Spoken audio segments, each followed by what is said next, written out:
Quiz, automatic grading.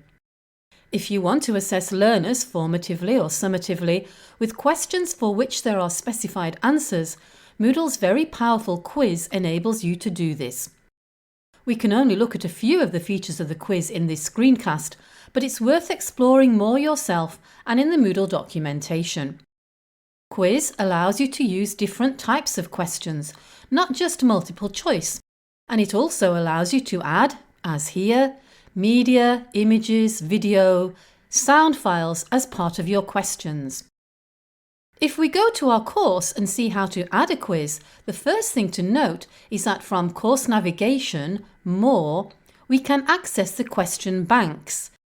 Each course has its own question bank, which teachers can use collaboratively.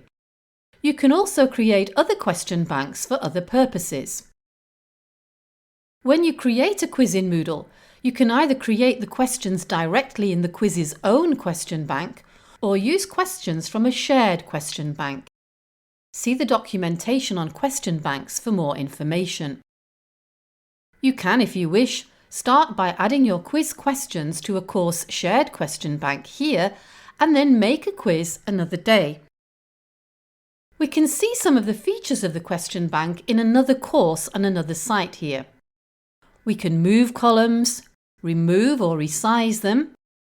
We can edit the questions, preview them, view their history and more. You can edit question names, and when working together with colleagues, you can define whether a question is ready or still in draft and see the versions of the questions. You can also comment on questions to help colleagues improve them. Other columns depend on what your admin has enabled and provide useful information to help you manage your quiz questions. But we'll make our quiz straight away. So to do that, we enable Edit Mode top right, click the plus sign where we want the activity, and then Activity or Resource. This takes us to Moodle's Activity Chooser. Quiz is an activity because the learners are interacting with it.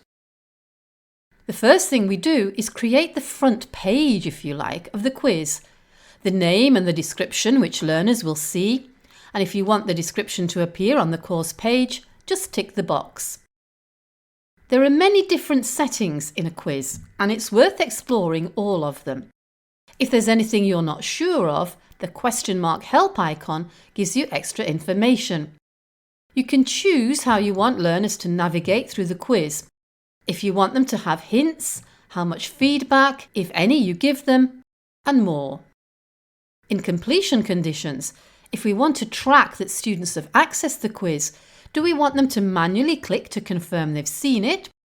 Or do we want it automatically marked complete when they've simply viewed it, made some attempts, got a grade or passing grade?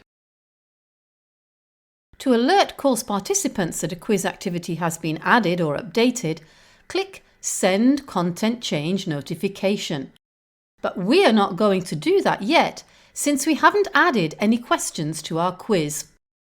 We click Save and Display, and we have a blank quiz, and what we need to do is to start adding some questions, which we can do by clicking Add Question. And then the link Add. If we already have questions, we could add a random question to our quiz, or a particular question from a question bank, which we might have added to earlier or a colleague might have added to earlier.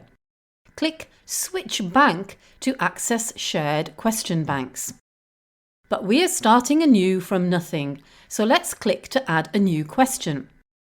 We are then presented with a list of question types to choose from, and just like with the Activity Chooser, if we click the button next to the question type, we're presented on the right with some information as to what the question type does.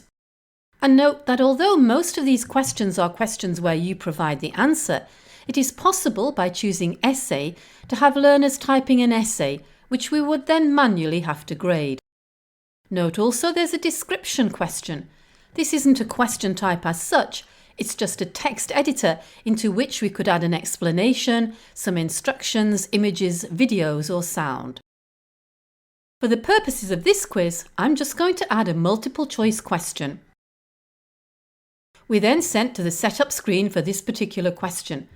We have to give it a name, although the name doesn't appear in the quiz, but it's important because it's how it would be recognised in a question bank in the future, particularly if we have a lot of questions ourselves and shared with colleagues perhaps. In the question text, that's where we type the actual question, and then when we scroll down, what we see will depend on the question type. But we'll always be able to add general feedback for any question. And then in the answers, because it's multiple choice, we have the first possible answer with the grade none. We add none if the question is wrong, or 100% if it's right. However, there are, as you can see, options in between. We can give specific feedback for each individual answer, and if we want to do more than just write simple text, we can use the icons in the text editor. So again, we write our choices, choose the grade, and we continue. When we click Save Changes, we have our first quiz question, which we can preview by clicking the magnifying glass icon. We then go on and continue adding to questions in our quiz. If we now look at questions in a different quiz, we see that we can easily add and name sections. We can move questions up or down simply by dragging and dropping. And we can add or remove page breaks by clicking the icon to the side. And we can renumber or rename questions according to our needs.